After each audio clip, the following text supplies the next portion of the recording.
African accent pausa Pada mukhai kha krata nai se Bai ni nei kha kalang ta kra ike ple pa khong lo la Grey nai la sai kai dong yao Audience sare na I a hoya Ong ngai nai ha khu kai Grey nai le poi sa la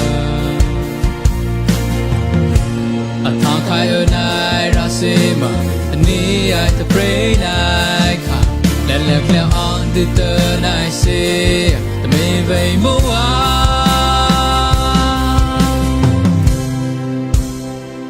cái kri này xin là spell lẹo tôi lấy này lẹo sai không ta kri này về sâu nào tìm nào này vẫn lâu lâu mua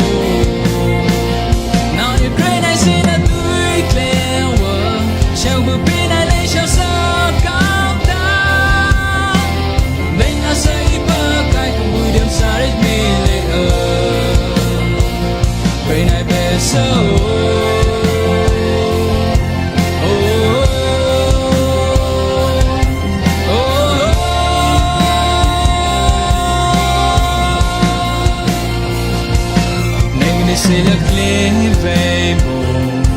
nó hồi mi cái lông giàu hàng khai nó cái đeo này bờ leo bờ dầu về bà sơ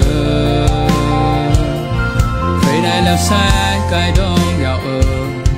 ở đêm xa re nó ia hối ông ngày này ha cứ cái kre này được tôi sợ khai ở này ra xem mà ni ai ta pray but khai này bao nhiêu lần nào lẽ re cứ về sau